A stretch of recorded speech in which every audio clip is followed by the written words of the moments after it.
Well,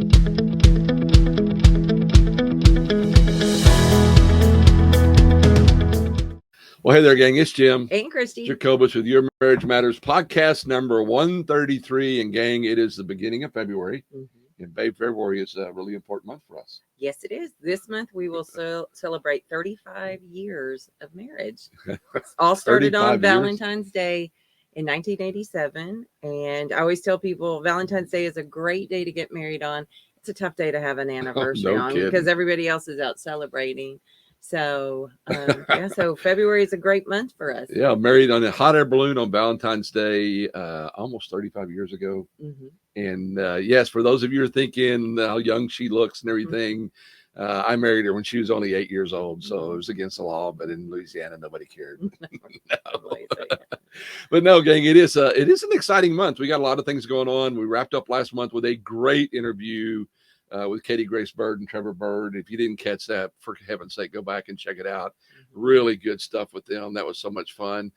February is Valentine's Day, a great month for all of us, celebrating our marriages, our relationships, and things like that. But, babe, it's also going to be an exciting month because we finally got our first book written. Right. And as we've said, anytime you realize something going from dream to execution, there's a ton of people who we owe a great deal of gratitude to.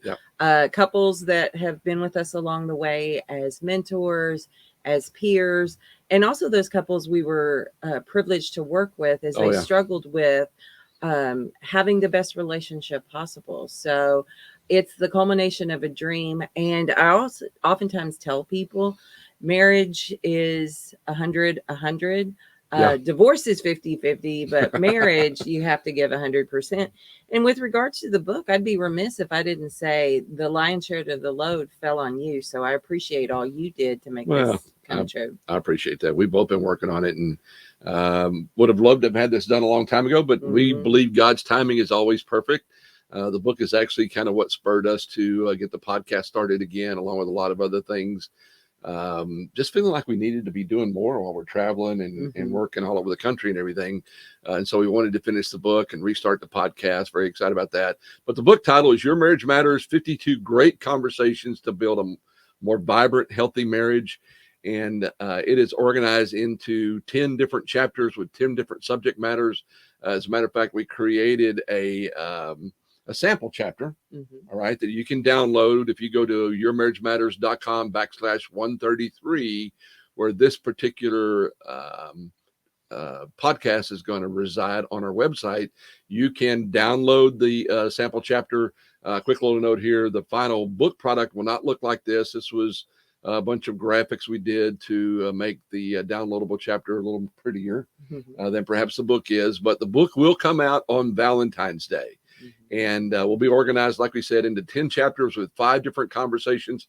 Babe, is there a particular chapter that you feel like you like doing the most? Or I think there's so many chapters that I've enjoyed getting to do the conversation. And someone asked us, what can you do to drill deeper, to have the deeper conversations and keep things at below, just the surface level questions. Right. And I like the questions that are the deeper questions, especially as they deal with tough topics like sex or money or even communication and conflict resolution.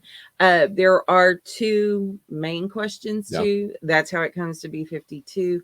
And I think there's just a variety of topics in there that I like. What about you? What do you think? Well, I mean, we made the downloadable sample chapter on sex, so that's a it's not necessarily a favorite chapter, but it's a really good chapter. And it's organized in a way that will start you off having these conversations kind of guided as well.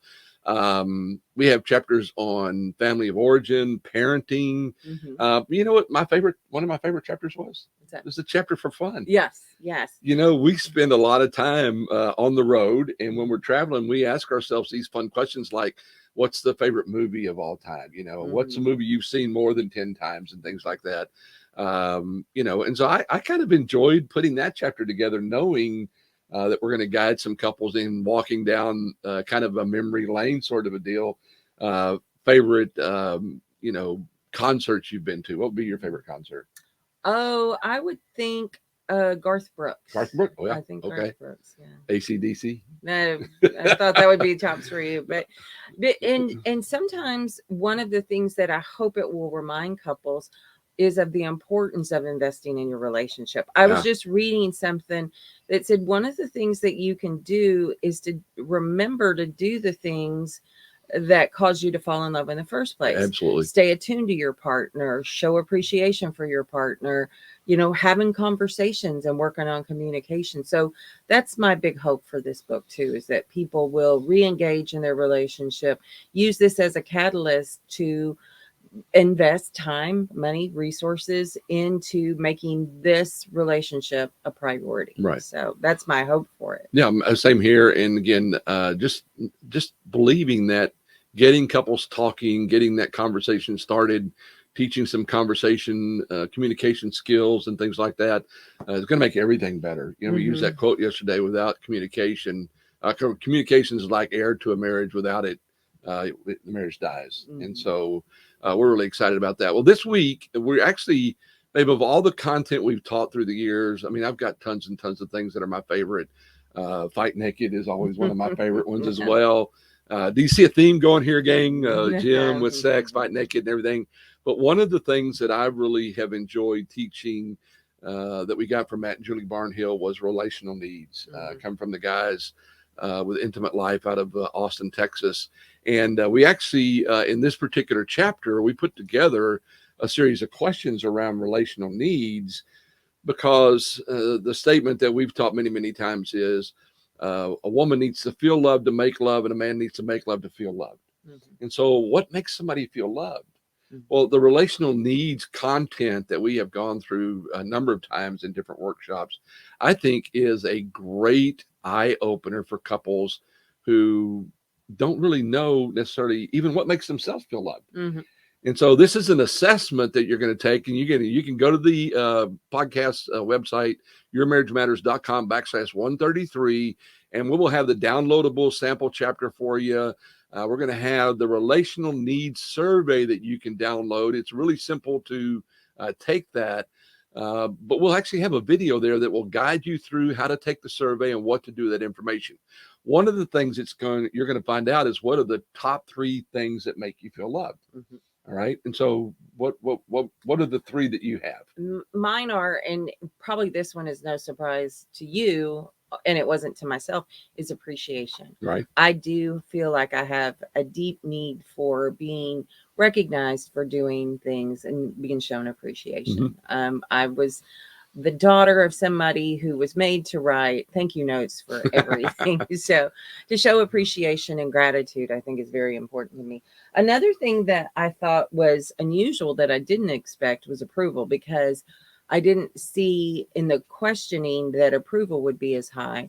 And sure enough, it did score relatively high. And then not surprisingly was support. And what about you? Well, my top 3 would be affection, respect, and appreciation for me. And then, if you look at the bottom 3, I don't remember what my bottom 3 are, what your bottom 3 are, but I'm pretty sure one of my bottom 3 was support and one of your bottom 3 was affection, right? Which is kind of what happens here, gang. What we wind up doing is that, because I believe affection is what makes people feel loved, because it's my number 1. Well, then I try to make Chrissy feel loved with affection. And it happens to be on the very bottom of your list. And then Chrissy tries to support me, and I'm like going, got it. I don't need no support. I'm good. But it's like any of the assessments that you do, the more you learn about yourself and about your spouse, the more self-aware you become and aware of the relationship, the more it can help you to get better at doing that. And I oftentimes see couples who the big problem that they're having is when they say, well, I wouldn't do that to you, but that's what the other person may be desiring or something. So I think it's always good to have an assessment. We hear, the 5 love languages and other things that help you to learn about your spouse and become more intentional about doing the things that cause them to feel loved and everything. And I've had people say, well, that makes me sound needy. We all have needs. Yes. And relational needs. Right. What better person to help you get those needs met than your spouse? Yeah. So I think it's a wonderful opportunity for people to explore what it is that makes them feel loved, and also what makes their spouse feel loved, and do what they can to help meet those needs. Yeah, and to me, babe, part of this is you talk about emotional intelligence is self-awareness, has a lot to do with self-awareness and being able to communicate that. Well, we're trying to create more self-awareness. You know, we want you to know what makes you feel loved, and we want you to know what makes your spouse feel loved. And what comes out of that then is the opportunity to say, well, if that's what makes you feel loved, what does that look like? And how can I do that on a regular basis? I want to become a master of what makes Christy feel loved. I want to become the best in the world at it, realizing that while it may not be something I value, all right, she values it, and I have the opportunity to do that. And we also have the opportunity to go, you know what? I'm going to do whatever I know I can do to make you feel loved, but I'm not necessarily expecting you to do that back. I'm just doing it because I want to. When you talk about the 100 marriage a while ago, I'm 100% all in on learning what I can do to support you. What would that look like on a day-to-day basis? So I think that's a really important part of all this. Right. And like you said, the intentionality of it, you know, being that I tell couples all the time, I don't think naturally affectionate. I don't think that comes like just natural to me. Right. For you, it is. And so sometimes I've had to, as arbitrary as this sounds, I've had to write myself notes to when we're driving, to reach out and rub your shoulders and things like that. And I know that sounds, you know, fake or artificial, but it's what I can do, just like with anything else that I want to make become a habit or intentional. I have to do things at the very start to make it, you know, become part of my personality or become part of my characteristics, because it's not something that is necessarily natural. And I will say this, I mean, you've done a great job of that. I mean, when we're driving down the road, we're traveling, you just reach over and put your hand in my hand. I mean, that's like electricity for me, and I appreciate that. So, and I know that, you know, times you come home and I've done the dishes and put everything away, you're like, oh, thank you so much. And again, gang, this is not complicated stuff. I think if you get into some of the ones like security, and maybe security is financial, that could take a little more doing. But some of this is just awareness and just a willingness. And like Christy said, I want to be intentional about it. And the fact that I'm intentional means a lot. And the fact that you're intentional about that means a lot too. Right. So, well, and back to that 50-50, sometimes what happens when we're thinking, well, I'll do my part if you do your part, it becomes transactional. It becomes about keeping score. And in this case, all we're asking you to do is become the best version of yourself. And by you and I working on this individually, then the relationship gets better. And it's not about keeping score, and it's not, I'll do this if you do this. It's more of I want to do what I know is the best thing to do. So. Absolutely. And gang, again, I'll suggest this can be a game changer for people who never really quantified what makes them feel loved, never been able to communicate what makes themselves feel loved. Never have thought about what really makes my spouse feel loved. Getting this information, getting some awareness about it, talking to each other, and making commitments to be intentional about doing it can literally change the game 100%. So we're going to encourage you to go to yourmarriagematters.com/133. You can download the free chapter if you want to. You're welcome to. There's lots of other great questions about sex in there. Dr. Lehman's book is in there and information. So there's a lot of there's a lot of good stuff in there about sex. Exactly. And one of the things that I'll tell people, and we've already said that Valentine's Day is when the book comes out. It's also our anniversary. And I think sometimes what I've told couples is, I think there's so much pressure put on Valentine's Day to make it romantic and special and all out. And I think it can be in its simplest form, just sweet and intentional, and making the other person truly feel loved. So you can go there, you can download all of that. We're going to land on this relational needs stuff all month long. We're going to talk about it in more depth over the next couple of weeks. through February. The book will be coming out on Valentine's Day. We encourage you to go down below there on YouTube and subscribe. You can subscribe by podcast on Spotify or iTunes, wherever you get your podcasts, sent to you. Subscribe to the information there. We'd love to have you there regularly and share everything with you. Babe, I know that this is the kind of information that can change lives. It's changed our life. But one of the things that I know is really important is that I love you. And I love you too. And we're going to be doing this for a long, long time together. There you go. Take care, gang. Have a great week. We'll see you next week on Your Marriage Matters podcast. Take care. Have a good one.